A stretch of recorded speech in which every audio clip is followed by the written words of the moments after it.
That's it. Congratulations, Alex. Talk us through that match. Very difficult one.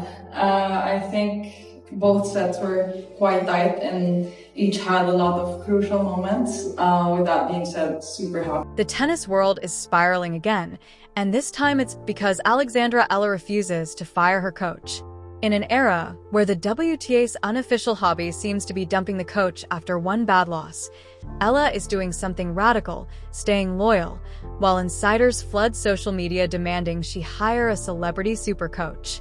She's calmly sticking with Joan Bosch and, in the process, exposing just how reactionary the modern tennis machine has become. Before we go deeper, I want your take. In today's WTA, is loyalty a competitive player's weapon? Or is Alex taking a risk by staying with Bosch?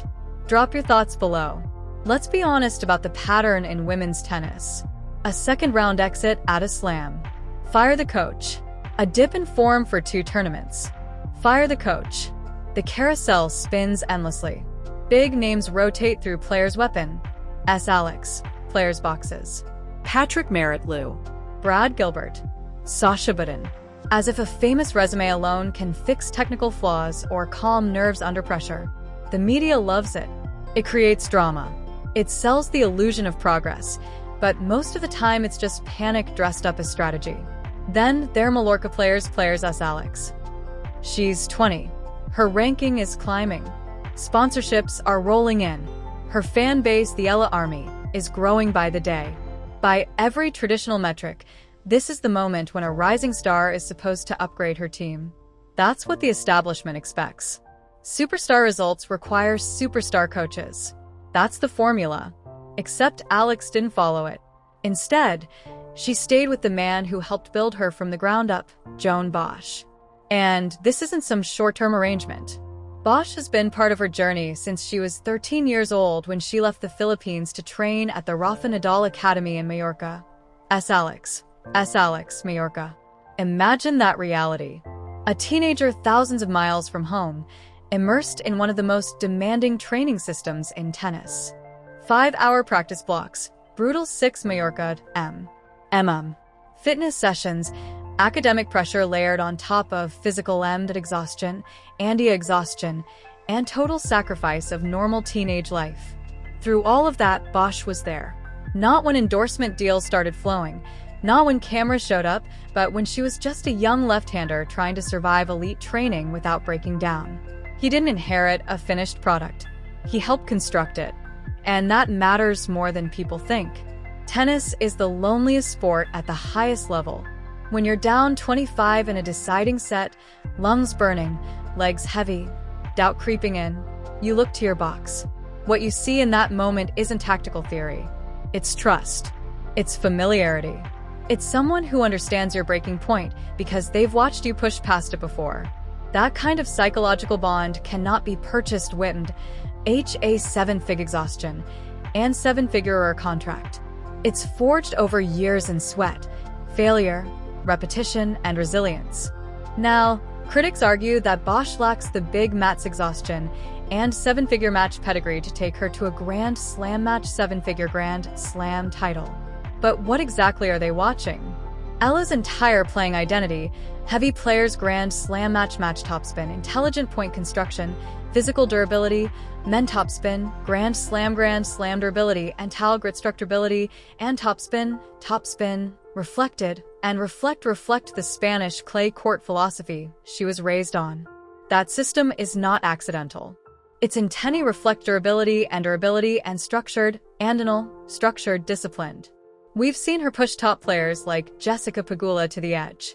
We've watched her grind down seasoned veterans physically and mentally. That's not luck. That's a developmental blueprint executed correctly. Bosch hasn't limited her. He's maximized her, especially as a weapon lefty, where angles, spin, and tactical patience become weapons. The real question isn't whether Alex needs a celebrity coach. The real question is whether the tennis world has become so addicted to change that it mistakes stability for weakness. In a sport obsessed with quick fixes, Alexandra Eala is betting on continuity. And that might just be the smartest move of her career. You're watching Center Court Vision, where we break down not just the headlines, but the thinking behind them. Why would Alexandra Eala fire the architect of a system that's already shaking up the top 50 just to bring in a flashy super co-lifty, structured, and super coach-a-cluke ADH who feels the need to leave fingerprints on everything? That's the unspoken pattern.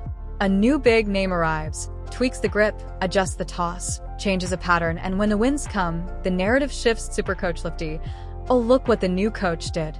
But Alex doesn't need to be dismantled and rebuilt. She needs continuity. The pressure on her is enormous.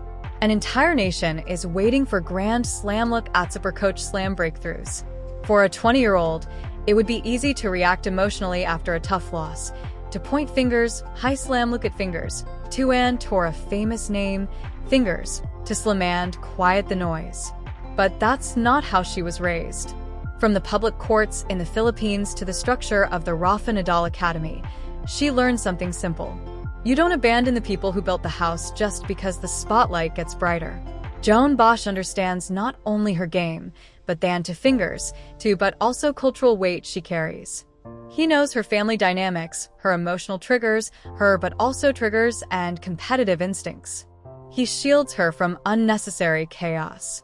Removing that stability now wouldn't be bold, triggers and bold. It would be disruptive. Building a brand new communication dynamic with a stranger while navigating the highest pressure stretch of her career. That's not evolution. Pressure evolution. That's risk.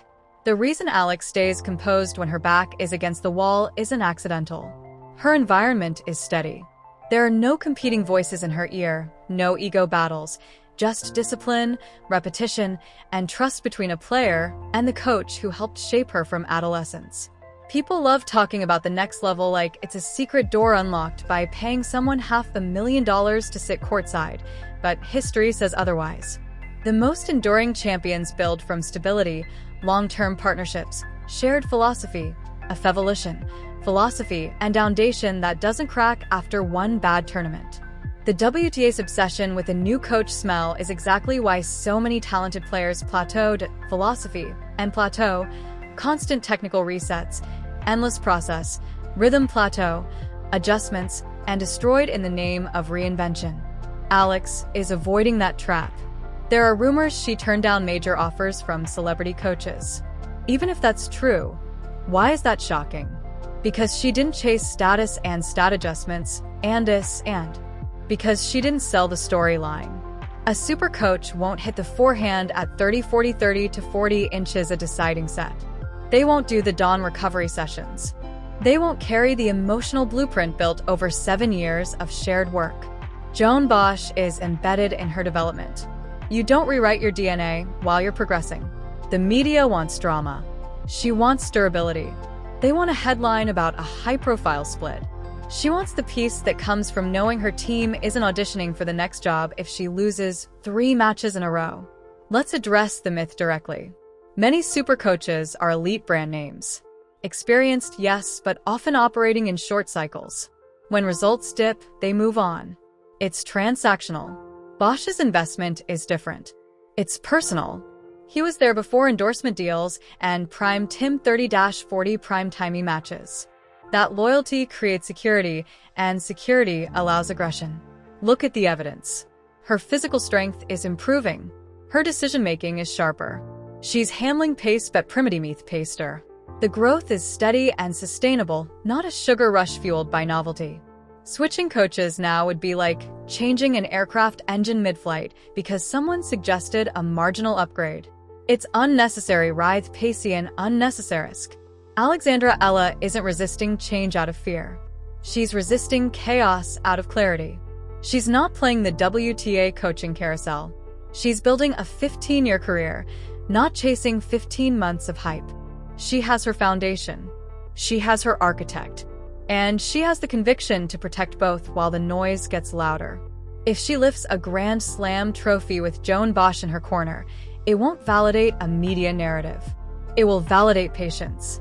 If she wins with a celebrity coach in her box, the storyline writes itself. Look how he transformed her. The praise shifts upward.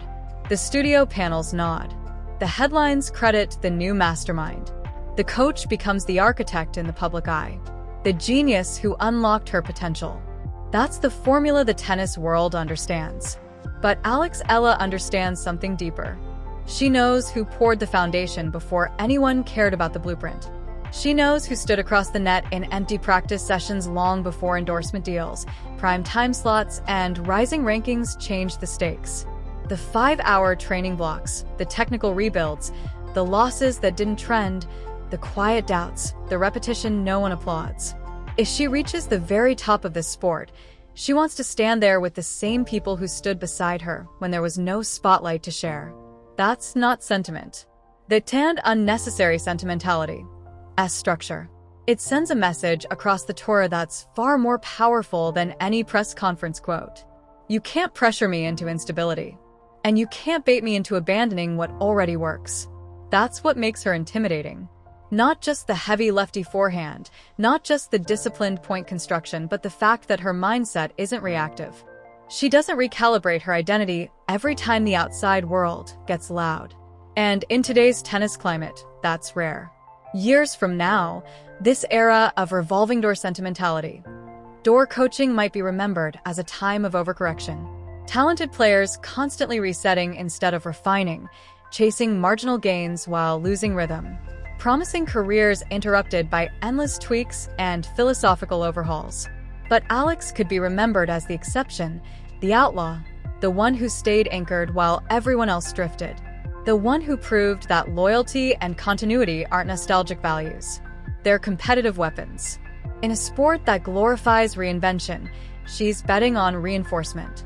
The real shock isn't that she refuses to fire her coach. The real shock is that stability feels revolutionary. While insiders debate and click-driven speculation multiplies, Alex and Joan Bosch will likely be doing exactly what they've always done. Working on refining the lefty slice, cleaning up transition footwork, breaking down return positioning, studying match footage, and layering small improvements that compound over time. No dramatic announcements, no rebrand, no splashy reveal, just development. Because Supercoach is a label for a long-term partnership built on shared adversity, emotional intelligence, and mutual accountability. That's infrastructure. That's insulation against panic. That's the kind of ecosystem where real growth happens. She's already achieved something many professionals never managed to protect: a small circle and a clear mind. And that clarity is visible in how she competes. She swings freely because she isn't managing internal chaos. She plays aggressively because she isn't second-guessing her support system. She doesn't glance at her box wondering if her coach is updating his resume after a 3-match skid. That security is freedom, and freedom translates to fearless tennis. The rest of the tour doesn't need to advise her. They might want to observe her, because what she's building isn't designed for viral spikes. It's designed for longevity. A career measured in chapters, not headlines, in sustained presence, not temporary hype. If she reaches world number 1 or lifts a Grand Slam trophy, it won't feel like a sudden explosion. It will feel inevitable, constructed, and reinforced year after year through continuity.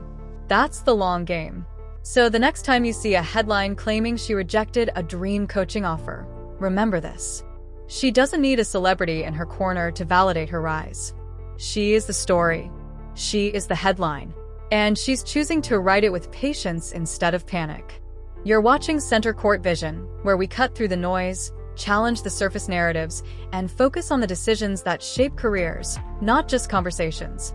If this breakdown resonated with you, hit that like button, subscribe for more real analysis, and drop your thoughts below. I'll see you in the next one. Keep watching the taper.